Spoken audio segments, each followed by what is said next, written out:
Boa tarde a todos, estamos aqui para mais uma atualização científica, só que agora é o quadro de perguntas e respostas da semana número 20.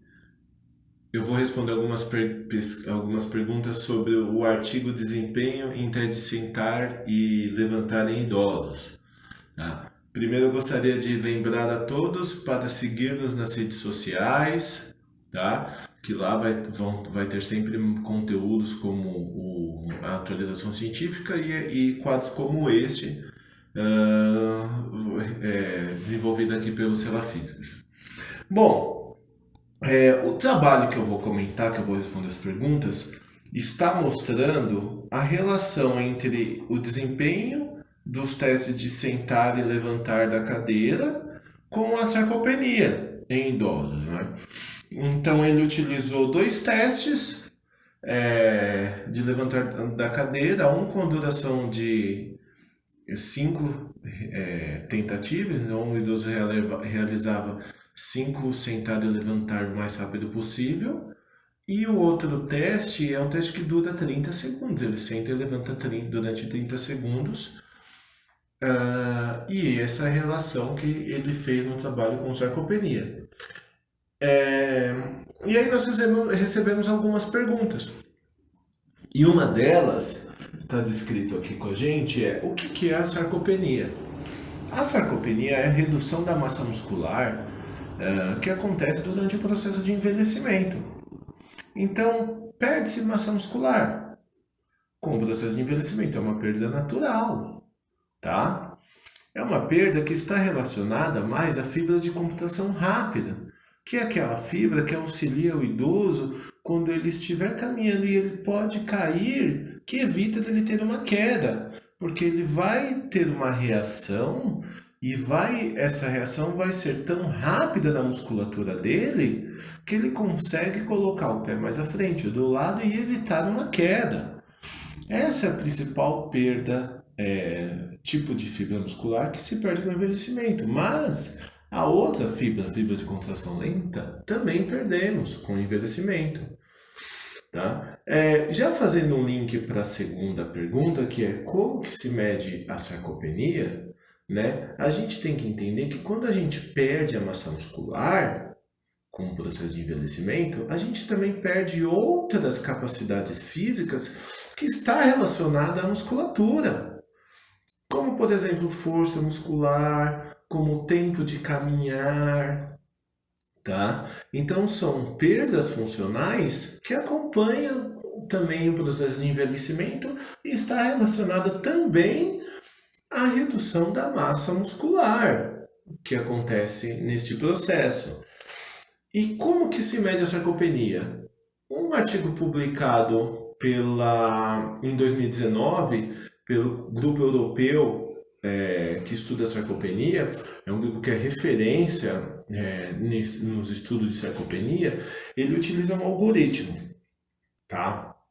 Então é um algoritmo que foi criado primeiramente na década dos anos 2000 e agora atualizado agora em 2019. Esse algoritmo utiliza basicamente 3 variáveis para mensurar a sarcopenia. A primeira delas é força muscular. A segunda é massa muscular. E a terceira é um teste de desempenho funcional. Tá? Então, se o idoso apresenta redução redução na força muscular, ele tem uma provável sarcopenia.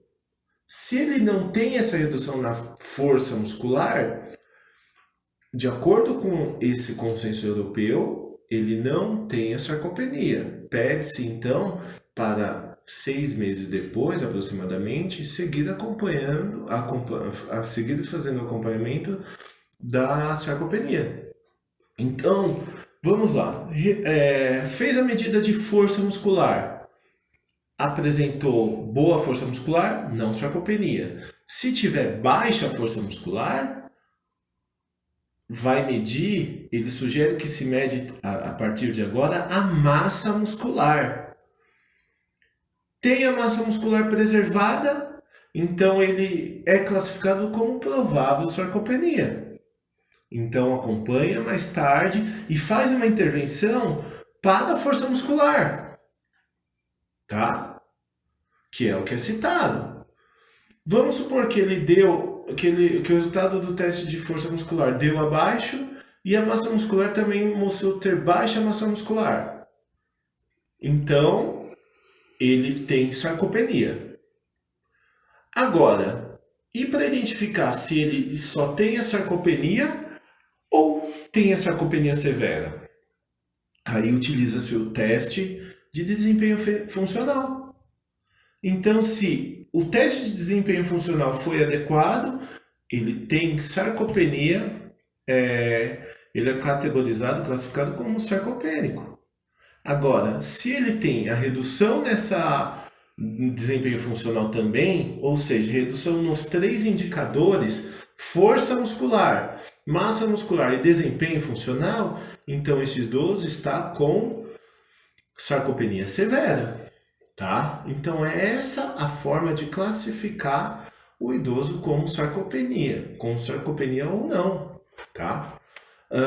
Agora, quais os testes e medidas utilizar? Lógico que quanto para medir a força muscular, se a gente tiver um teste de preensão manual, ótimo. Se não tiver, pode ser um teste de levantar da cadeira para membros inferiores, teste de flexão de cotovelo, tá? Tem que ser um bom indicador de força muscular.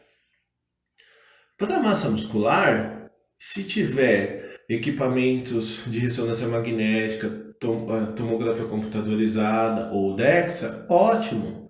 Mas são equipamentos de alto custo, que provavelmente aqui no Brasil é difícil as instituições, as clínicas, os centros que atendem idosos terem. Então, pode ser utilizado também a bioimpedância, ou como a gente faz aqui no Sala Físicas, através de medidas antropométricas, que são materiais de baixo custo e alta aplicabilidade.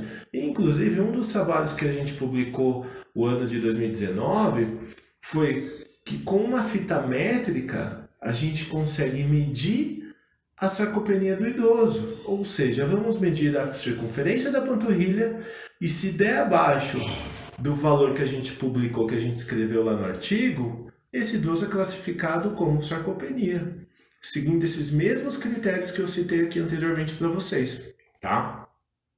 Então, somente uma fita métrica. E quais os testes de desempenho funcional? Pode ser a velocidade de andar, pode ser o Time Up Go teste, tá? Então, são equipamentos de baixo custo que pode nos dar alta aplicabilidade na mensuração da sarcopenia, tá bom?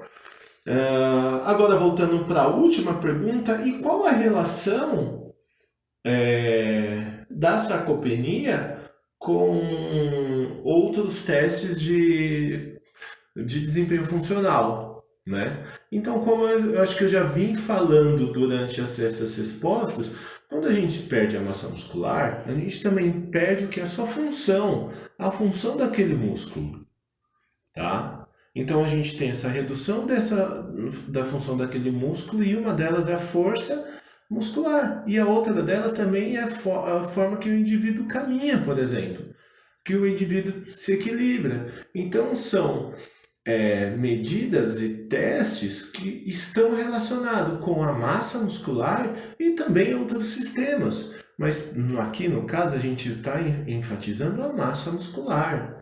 Tá? E o principal objetivo desse trabalho era o quê? Como que dois testes pode predizer outros, né? Porque imagina só, se a gente tiver um teste que pode predizer sarcopenia, força muscular, é muito mais importante do que eu realizar 10, 12 medidas e testes para fazer isso. Eu vou tomar menos tempo, por isso que é importante esses trabalhos como foi esse, que apenas com um teste ou dois a gente consegue mostrar como isso pode interferir ou relacionar com sarcopenia, que é um problema de saúde pública nos idosos, tá bom? Então foram aqui essas 3 perguntas, espero ter respondido. Então reforço a dizer para todos nos seguir nas redes sociais, tá bom? Muito obrigado e até mais.